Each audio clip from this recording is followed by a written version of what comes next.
C'est bon? Bonjour monsieur. Bonjour. Et du coup, moi je m'appelle Mohamed Kondé. C'est moi qui dois te poser quelques questions. Et, je voulais te demander d'abord comment tu t'appelles et tu as quel âge? Je m'appelle Enzo Vezon, j'ai 18 ans. Je suis en deuxième année à la fac de droit de Marseille. Et je suis élu au conseil communautaire jeune de la DLVA depuis le mois de fin mai, enfin mi-mai on va dire. Et puis voilà, donc je suis élu pour 2 ans. D'accord. Et du coup, tu fais quoi dans la vie? Du coup dans la vie je suis étudiant. Là je suis en deuxième année de droit. Peut-être que je vais passer en troisième année, on verra quand il y aura les résultats. Et puis voilà, là c'est les vacances. D'accord. Et raconte-moi un peu ton parcours jusque-là. J'ai fait mon collège à Sainte-Tulle, donc une ville à côté d'ici. J'ai fait mon lycée au lycée Les Iscles. C'est, on va dire, à partir du collège que j'ai commencé à beaucoup m'engager dans les associations, la vie institutionnelle des établissements, etc. Donc j'ai commencé par être délégué de classe. Ensuite, je me suis présenté au conseil d'administration. Et puis après, à partir du lycée, j'ai fait beaucoup plus de choses. Déjà, je me suis investi au niveau associatif. Je suis secrétaire d'une association des donneurs de sang sur Manosque. Je suis aussi secrétaire des donneurs de sang au niveau des Alpes d'Haute-Provence, donc départemental. Et récemment, il y a à peu près 4-5 mois, j'ai créé une association de donneurs de sang sur Marseille, pour laquelle je suis président. Et puis sinon, au niveau du lycée, je me suis aussi investi au sein du lycée, avec le conseil de la vie lycéenne, le conseil d'administration, la maison des lycéens, etc. Enfin, j'ai touché un peu à toutes les instances qui pouvaient exister dans un établissement. D'accord. Et du coup, parle-moi de toi. Pourquoi tu es là? Pourquoi je suis là? J'ai voulu m'investir au conseil communautaire jeune. Déjà, c'est un nouveau projet de la DLVA, Durance Luberon Verdon Agglomération. Ça a été créé il n'y a pas longtemps, donc on est la première promotion, on va dire, d'élus. Nous, on est élus pour 2 ans. Et notre objectif, c'est de représenter l'ensemble des jeunes de la DLVA. Donc les jeunes de 16 à 25 ans, on représente l'ensemble des jeunes. On peut mener des projets, s'ils ont des questions, on peut les faire remonter aux instances de la DLVA. On a un lien privilégié du coup avec les élus de la DLVA, puisque nous aussi on est des élus au niveau jeunesse. Ensuite, on travaille avec différentes commissions. Donc pour l'instant, on a 3 commissions. On a la commission mobilité. On est 9 élus en tout. Il y a 4 filles et 5 garçons, si je ne me trompe pas. Et donc du coup d'environnements variés, il y a des lycéens, des étudiants comme moi, des actifs qui travaillent déjà, des personnes qui viennent de la DLVA, mais aussi des personnes extérieures à la DLVA, mais qui sont dans un établissement de la DLVA. Et donc du coup on travaille autour de 3 commissions qui sont la mobilité, la culture et lutte contre les discriminations et l'environnement. À travers ces 3 commissions, on va pouvoir porter des projets. Il y a déjà un projet qui est en train de se mettre en place au niveau de la mobilité. Moi, je ne fais pas partie de cette commission, mais du coup, ils sont en train d'y réfléchir. Et une fois qu'ils auront réfléchi à ce projet, on va tous se réunir et on va en parler et on va en discuter. La mobilité, c'est quoi? La mobilité, c'est tout ce qui est les transports en commun, comment se déplacer dans le territoire, etc. D'accord. Et peux-tu nous présenter la structure dans laquelle tu es? Donc moi, je suis dans la commission culture. Pour l'instant, on n'a pas encore eu l'occasion de se réunir parce que c'est la commission qu'on a créée en dernier. Mais on va très bientôt se réunir et puis on va voir quel projet on peut mettre en place au niveau de la culture sur l'ensemble du territoire. Et comment tu es arrivé dans cette structure et en ce moment, tu avais quel âge? Je suis arrivé au conseil communautaire jeune cette année, j'avais 18 ans. J'ai vu comment j'ai découvert le conseil communautaire jeune. J'ai découvert ça déjà sur les réseaux sociaux, puisqu'ils ont fait une promotion. Ils disaient qu'ils allaient créer un conseil communautaire jeune, qu'ils recherchaient des personnes qui voulaient s'investir, etc. Du coup, ça m'a intéressé. Je me suis renseigné. Je me suis dit pourquoi pas tenter l'expérience. Et du coup, je me suis présenté et puis j'ai été élu et maintenant je suis heureux d'être là. Et quel est ton rôle dans cette structure? Moi, mon rôle, en fait, on a tous le même rôle. On a mis en place une charte de fonctionnement. C'est une charte qui va comment dire, qui va expliquer tout ce qu'on doit faire et ce qu'on est obligé et ce qu'on n'a pas le droit de faire dans le conseil communautaire jeune. Donc on a mis au vote, est-ce qu'on voulait, parmi les 9 jeunes, avoir un président, on va dire, qui est à la tête de notre groupe. On a décidé que non, on allait travailler tous ensemble, on avait tous le même rôle. Comme ça ne créait pas de problème entre nous, on est tous à égalité. Et puis voilà. Et pourquoi tu t'es engagé? Je me suis engagé parce que je trouve qu'au niveau de la jeunesse, et particulièrement les 16-25 ans, il y a très peu de jeunes qui s'engagent. On le voit, hein, par exemple, au conseil communautaire jeune, on est 9, alors qu'il y avait 20 postes qui étaient disponibles. Du coup, là, on n'est que 9. Bon, on est déjà un petit nombre, pas mal pour travailler.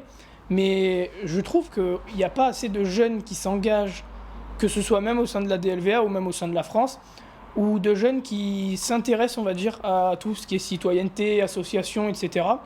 On le voit, hein, par exemple, pour les élections. À chaque élection, on voit qu'il y a un taux d'abstention énorme au niveau des jeunes. Donc je me suis dit qu'il fallait que je m'investisse pour pouvoir faire la promotion de la citoyenneté au niveau des jeunes, des associations au niveau des jeunes, et puis faire en sorte que les jeunes s'intéressent plus au monde démocratique, quoi. Mais quelle est ta motivation maintenant? Ma motivation pour être resté ici, Oui. c'est qu'on va porter des projets qui m'intéressent. Donc, et puis surtout, on a une grande possibilité de création de projets, c'est-à-dire qu'on n'est pas vraiment contraint par des obligations. On a des obligations forcément, mais on est assez libre dans les projets, et ça c'est ce qui m'intéresse, puisque du coup on peut travailler en groupe, donc avec les 9 autres jeunes. Il n'y a pas vraiment d'adultes, même si on est déjà adulte à partir de 18 ans, mais on va dire de personnes extérieures au groupe qui nous dirigent. Il y a forcément Natacha, donc, qui est chargée de mission à la DLVA, qui nous accompagne. Si on a des questions dans tout ce qui est administratif, etc., elle vient nous accompagner. Mais on est assez libre entre nous, les 9 jeunes. Donc on a créé un groupe sur WhatsApp, sur lequel on est tous ensemble, où on peut discuter. Si dans la journée il nous vient une idée, on peut la partager. Et puis ensuite on a créé des groupes par commission, dans lesquels on va pouvoir discuter des projets qu'on aimerait mettre en place. Et ensuite on pourra travailler tous ensemble. Donc la motivation pour laquelle je suis du coup resté au sein du conseil communautaire jeune, déjà c'est on s'entend tous bien dans le groupe, on a confiance les uns les autres. C'est important dans un groupe, je pense, d'avoir confiance aux autres, parce que si on n'a pas confiance, on peut pas travailler ensemble. Donc déjà on a confiance, ça permet d'avoir envie de rester, on va dire. Et puis on s'entend bien, et puis on travaille tous bien ensemble, donc c'est ça qui est sympa. Et du coup, vous avez combien de projets en cours? Alors là, pour l'instant, du coup, on est tout récent. Ça fait quelques mois qu'on existe. On a fait... Pour l'instant, il n'y a pas de projet concret qu'on met en place. Pour l'instant, c'est des idées de projets qui nous viennent. On en discute dans les commissions, on en discute tous ensemble. Je sais que dans la commission mobilité, il y a un projet qui pourrait se mettre en place autour du covoiturage ou du stop.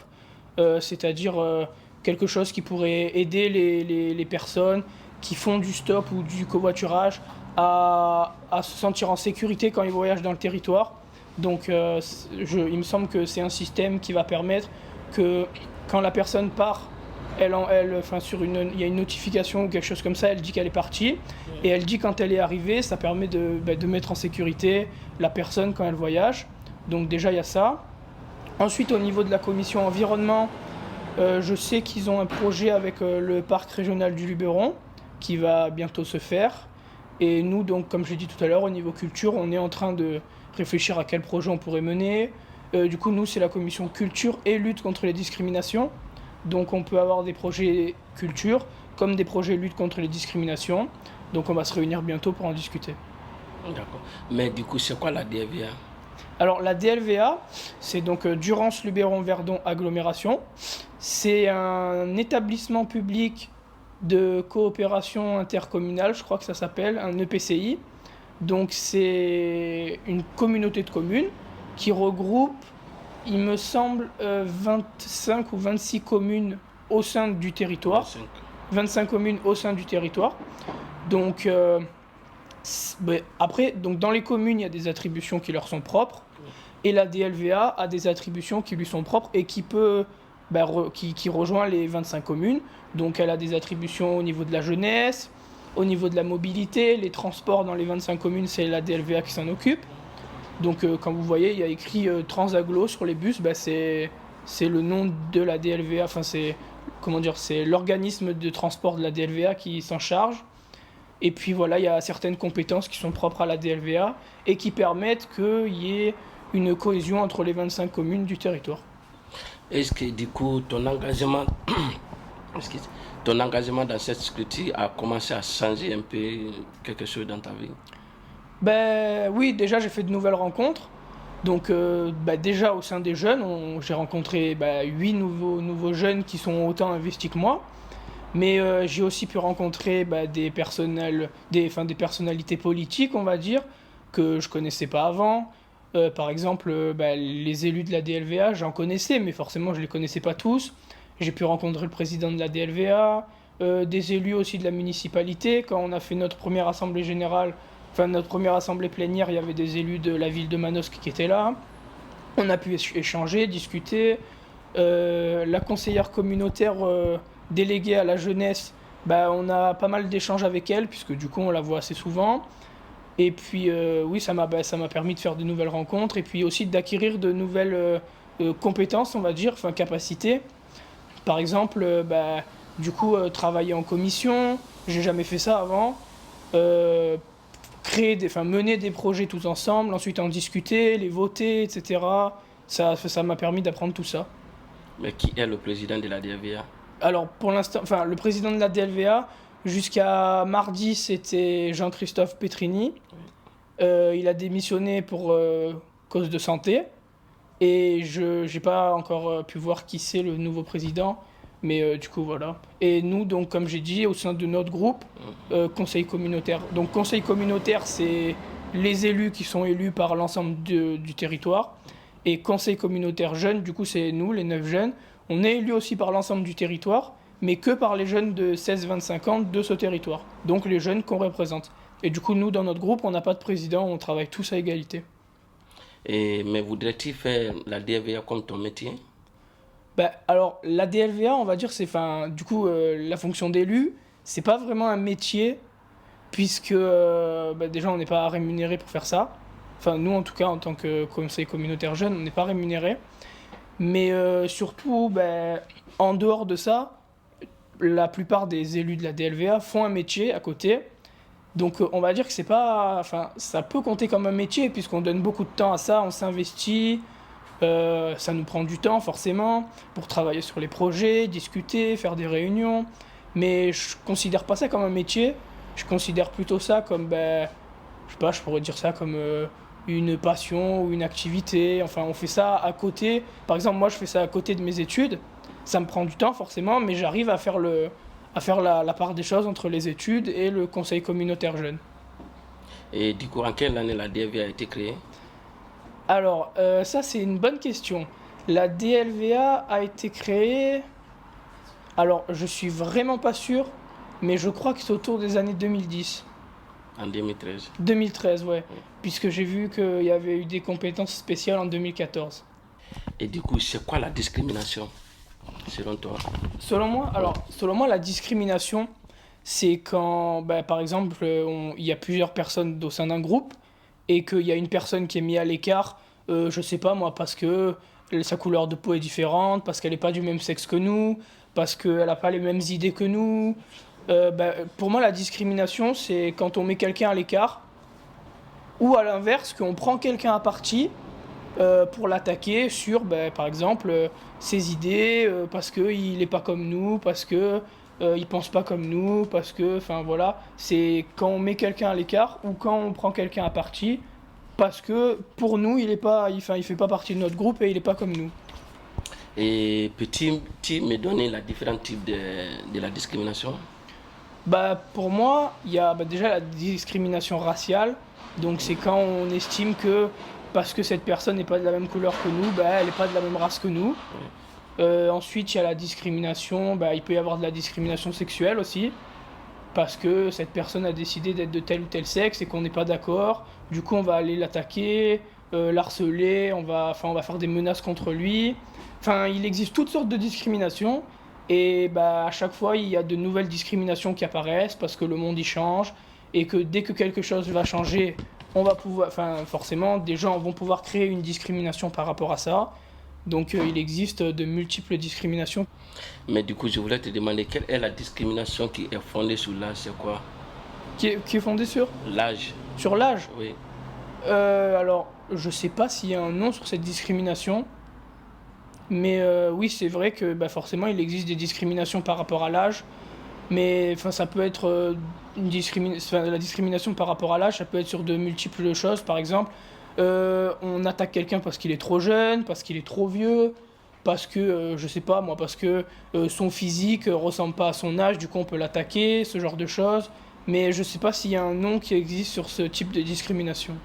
Et la discrimination fondée sur l'handicap? C'est pareil, c'est une discrimination. Bah, ça, par exemple, on en voit souvent, que ce soit au sein des formations scolaires ou même au sein du monde du travail, les discriminations fondées sur le handicap.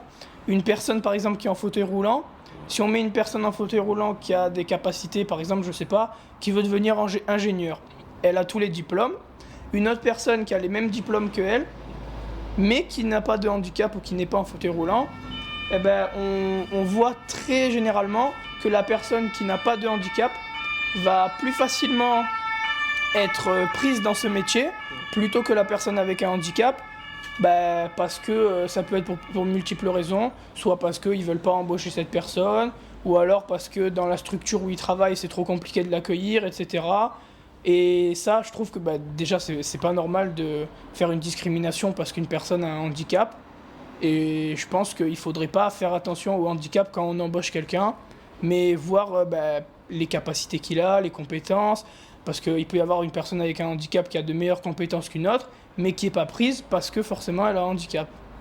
Et du coup, est-ce qu'un salarié peut être discriminé dans son travail? Un salarié, ah oui, bah oui, ça existe beaucoup. Bah déjà, ça peut exister par rapport à son handicap, par rapport à son sexe aussi. On voit très généralement que les femmes sont moins bien payées et surtout moins bien représentées dans les directions des entreprises, les directions bah, de là où elles travaillent, etc., qu'un homme. Et ça, c'est pas normal parce qu'il y a des femmes qui sont beaucoup plus compétentes que des hommes dans certains domaines. Et c'est les hommes qui sont privilégiés à la direction de certains postes parce que les employeurs ne veulent pas prendre des femmes. Donc ça, c'est une discrimination envers les salariés. En fait, toutes les discriminations qui existent, on peut les retrouver dans le travail, puisque un travailleur, du coup, ça peut être par rapport au sexe, au handicap, à l'âge, à sa couleur de peau. Enfin, on peut retrouver toutes les discriminations au sein du monde du travail.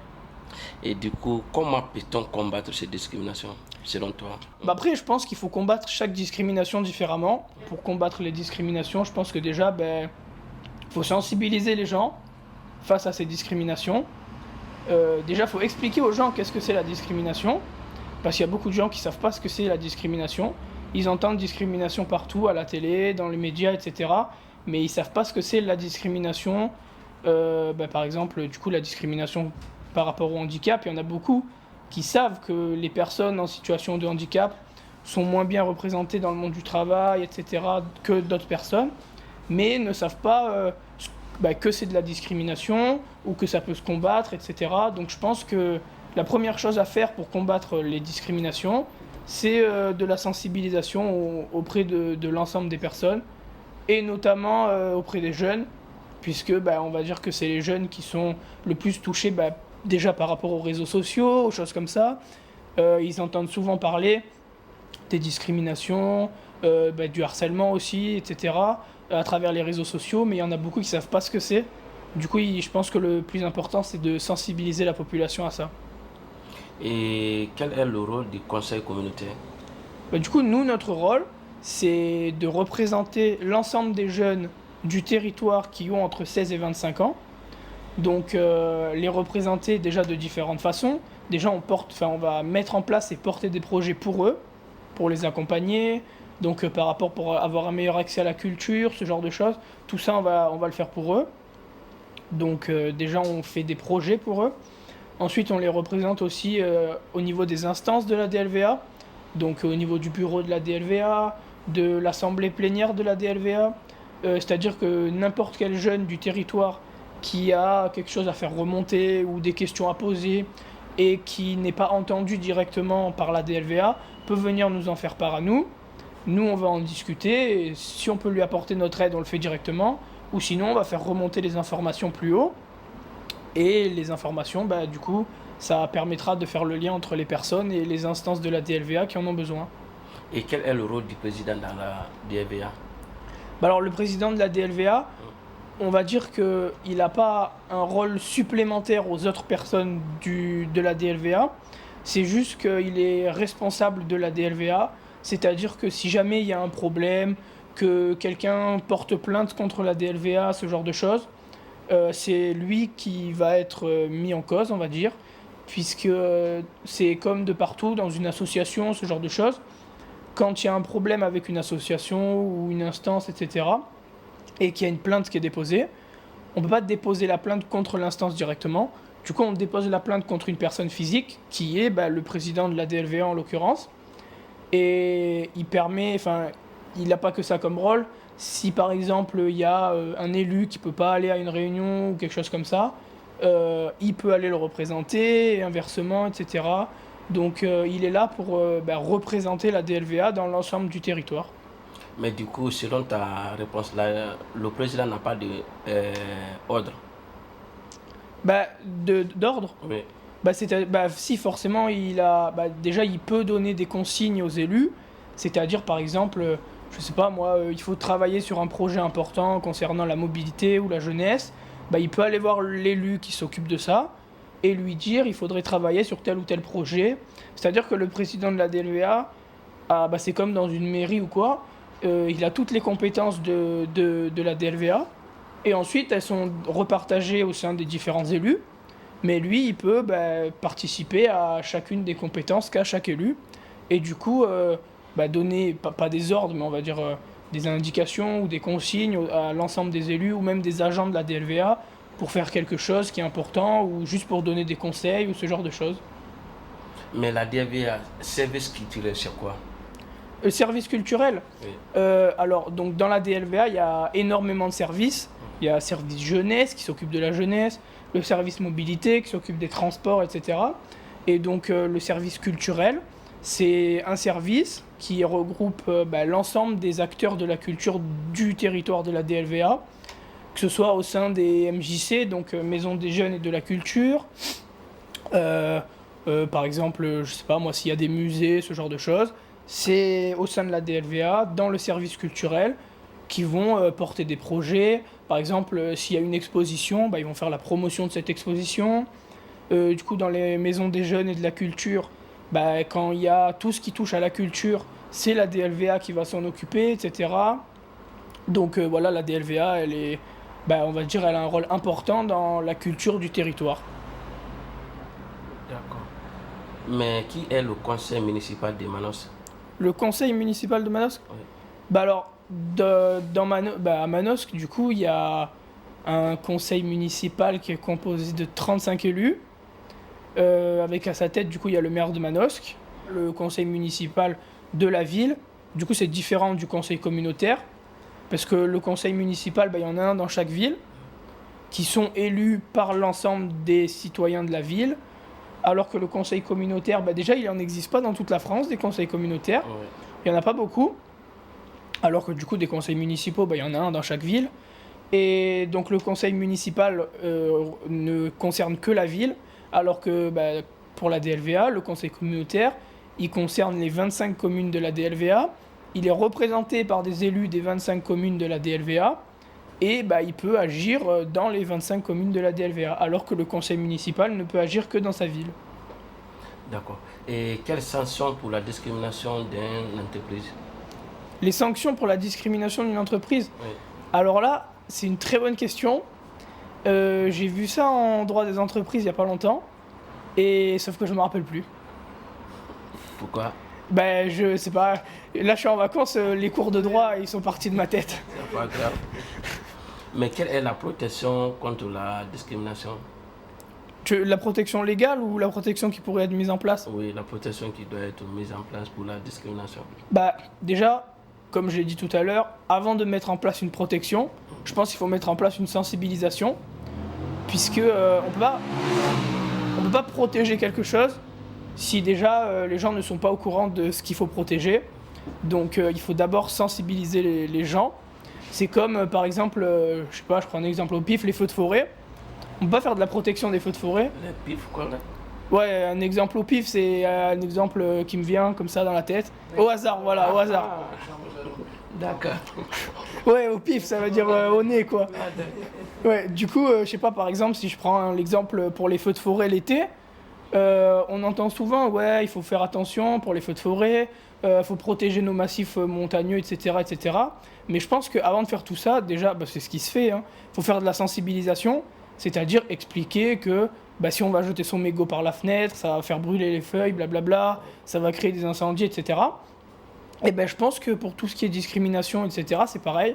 Avant de pouvoir protéger, il faut déjà sensibiliser, donc expliquer ce qu'est une discrimination, pourquoi c'est pas bien, pourquoi il faut que tout le monde soit à égalité, que ça peut mener à du harcèlement, de discriminer quelqu'un, de faire une discrimination envers quelqu'un, etc.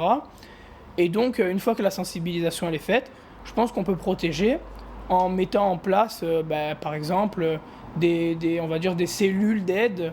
Déjà, par exemple, pour le harcèlement, il y a un numéro qui existe où, si on a besoin d'aide, on peut téléphoner, etc. Donc, je pense que ça, c'est une forme de protection pour les personnes qui sont atteintes de discrimination. Et quelle est la définition de ton engagement? Pour moi, la définition de l'engagement, il y a énormément de définitions de l'engagement, puisqu'on peut s'engager dans beaucoup de choses différentes. On peut s'engager au niveau associatif, donc on peut... déjà, rien qu'au niveau associatif, il y a plusieurs formes d'engagement. On peut être bénévole, c'est-à-dire participer à l'association, etc. On aide, je sais pas, par exemple, moi je prends mon exemple, au don du sang. À la base, j'étais juste un bénévole, donc je participais pour accompagner sur les collectes de sang, faire la promotion, du coup accueillir les donneurs de sang, etc. Mais il y a une autre forme d'engagement, c'est par exemple faire partie du bureau de cette association, donc qu'on soit secrétaire, président, trésorier, tous les postes à responsabilité, on va dire. Ça, c'est une autre forme d'engagement, puisqu'on va s'investir plus dans cette association, on va prendre plus de responsabilités au sein de cette association. Après, il y a, donc ça, c'est pour ce qui est l'engagement associatif. Après, il y a l'engagement, on va dire, politique. C'est quelqu'un qui représente des idées politiques, qui va partager ses idées politiques. Donc c'est tout ce qui est les élus, les maires, les députés, les sénateurs, ceux qui se présentent au présidentiel, etc. Ça, c'est un engagement politique. C'est-à-dire qu'ils vont faire de la politique pour défendre des intérêts, défendre des idées, etc. Et puis après, il peut y avoir différents engagements culturels, sportifs, quand on va dans un club de sport. Par exemple, culturel, je sais pas, on va dans un club de lecture. C'est une forme d'engagement aussi.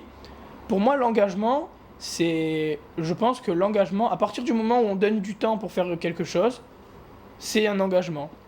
Par exemple, même les études, c'est un engagement, puisqu'on s'engage à faire des études.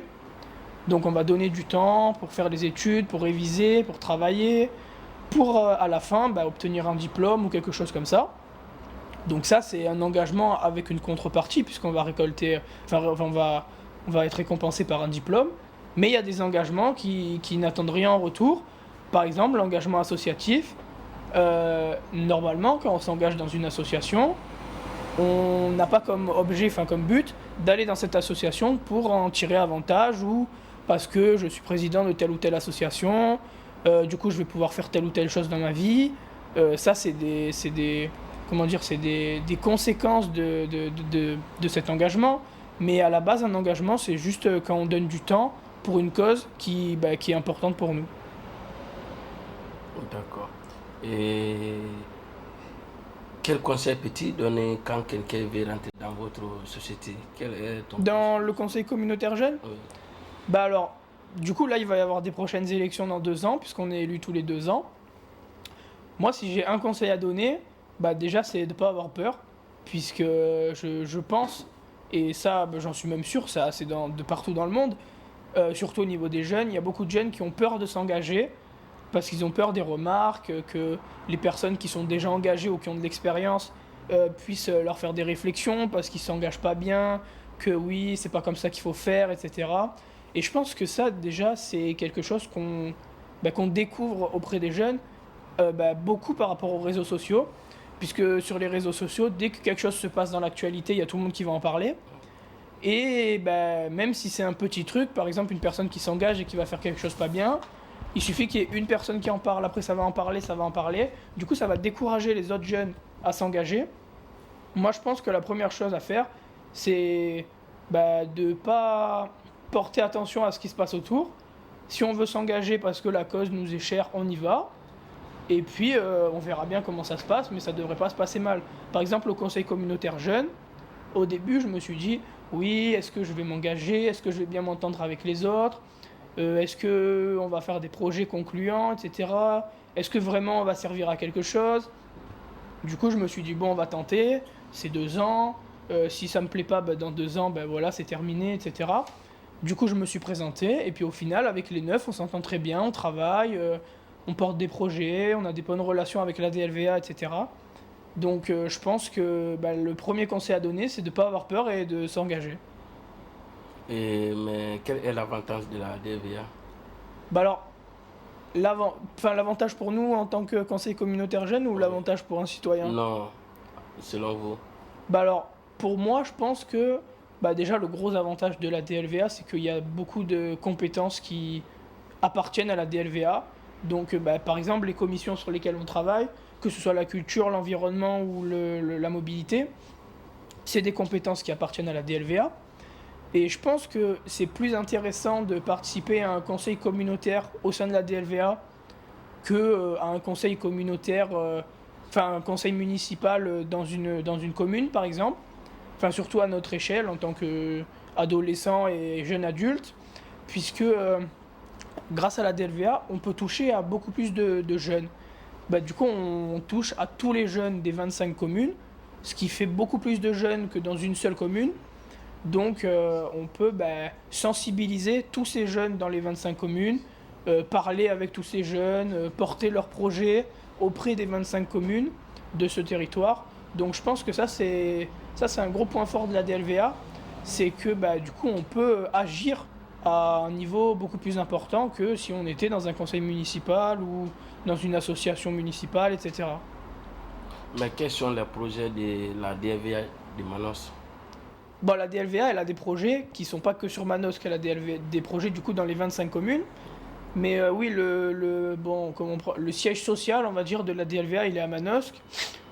Puisque je pense que c'est pas vraiment parce qu'ils ont choisi Manosque, parce que c'est une belle ville, blablabla, il y a pas mal de trucs et tout. C'est surtout que je pense que c'était l'une des seules communes qui avait une assez grande capacité pour accueillir l'ensemble des acteurs de la DLVA. Puisque à la mairie, du coup, il y a le siège du coup, de la mairie, avec tous les élus de la mairie, ceux qui travaillent à la mairie, etc. Mais aussi les élus de la DLVA. Je pense qu'ils ont choisi la ville de Manos parce que déjà, du coup, la mairie est assez grande pour accueillir l'ensemble des agents de la DLVA. Il y a assez de bureaux, etc. Plutôt que d'éparpiller un bureau par là, un bureau par là, un bureau par là. Mais après, il y a des antennes de la DLVA dans toutes les communes de la DLVA. Il y a des comment ça s'appelle? Par exemple, pour la jeunesse, il y a des points information jeunesse qui sont dans toute la DLVA, dans toutes les villes. Il y a des espaces jeunes aussi qui sont dans toutes les villes.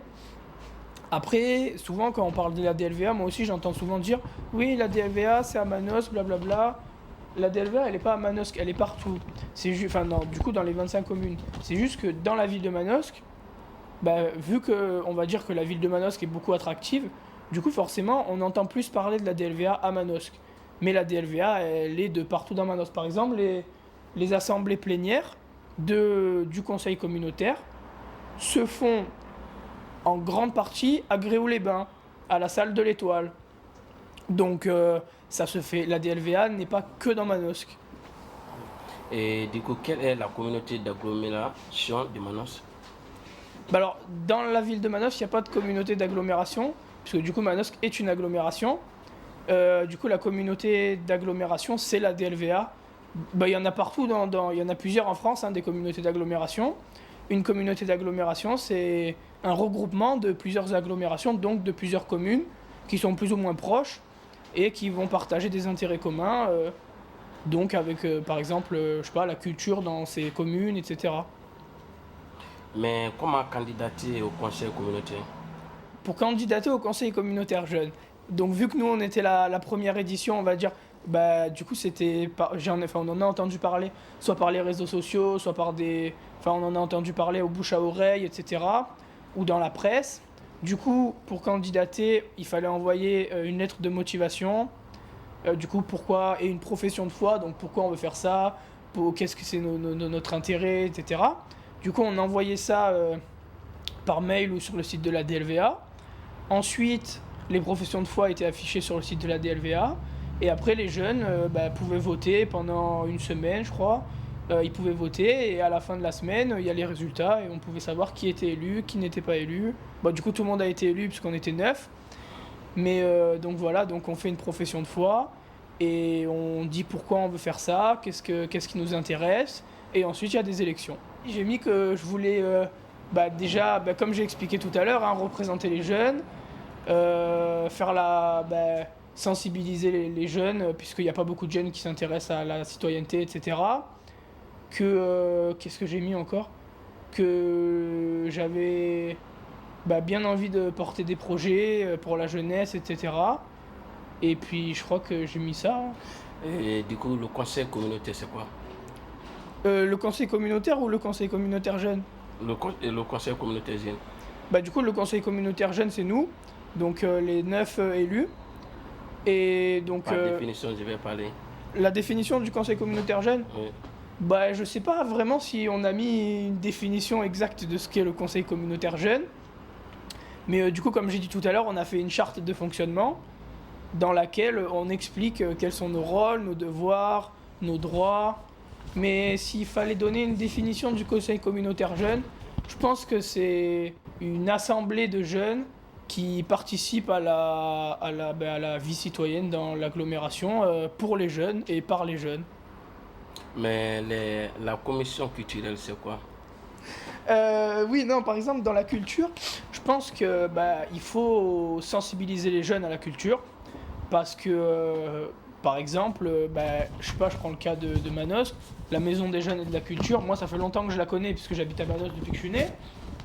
Mais il y a énormément de jeunes qui savent pas ce que c'est, qui savent même pas qu'il y a une maison des jeunes et de la culture à Manos, qui savent pas qu'il y a des activités, des animations, je sais pas, par exemple, il y a du théâtre, du dessin, ce genre de choses.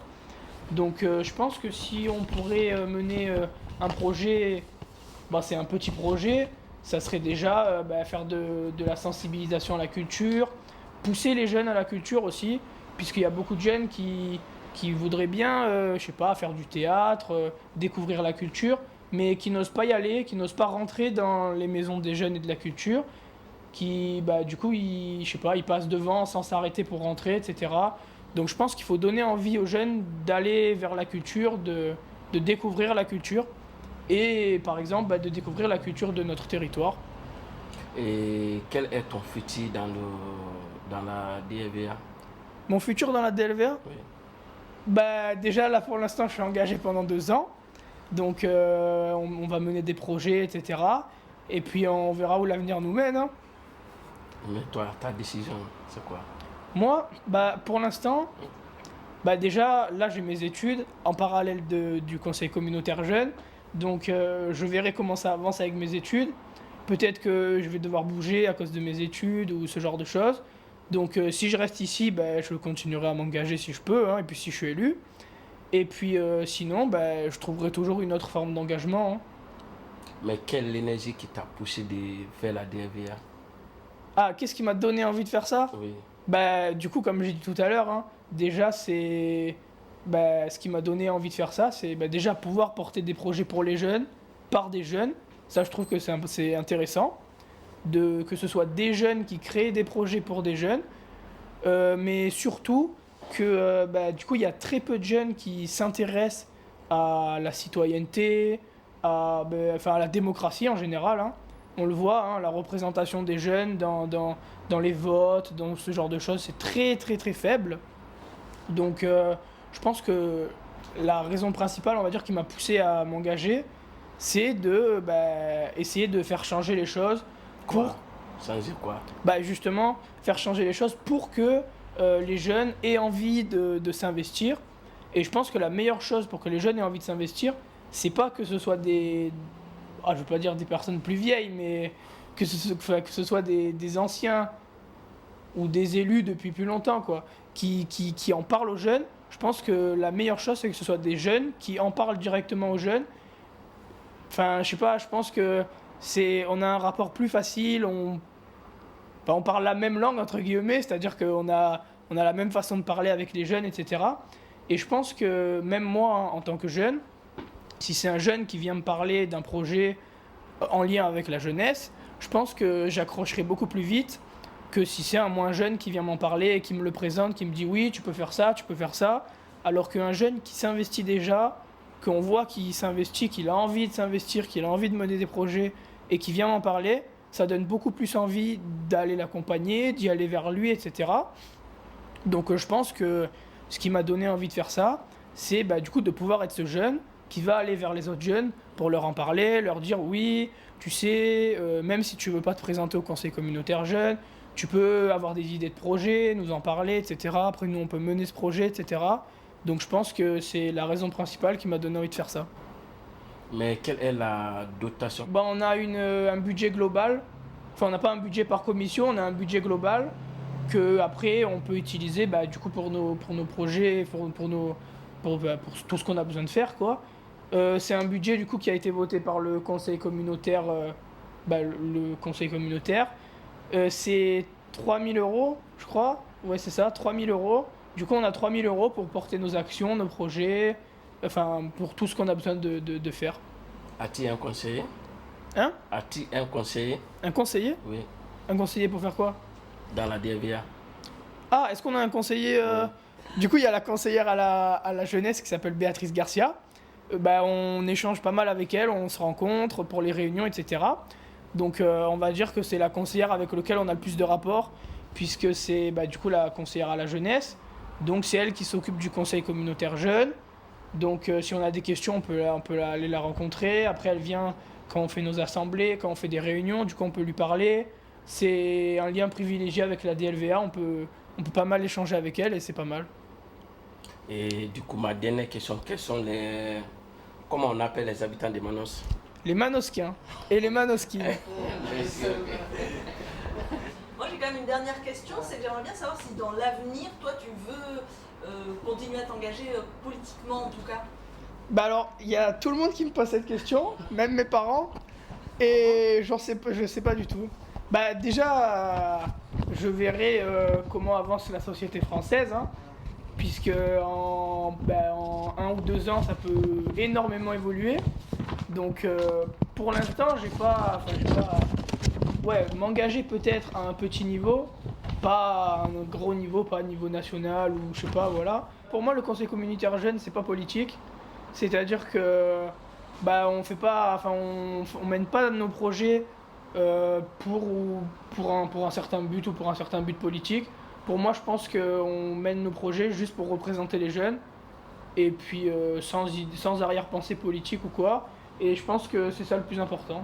L'avantage du conseil communautaire jeune, c'est qu'on peut avoir un lien direct avec les jeunes du territoire. C'est-à-dire que souvent les jeunes, ils votent pas, on le voit, ils vont pas voter ou ils participent pas aux élections, etc. Parce qu'ils sont pas d'accord avec les idées que proposent les candidats ou parce qu'ils estiment qu'on les écoute pas assez, etc.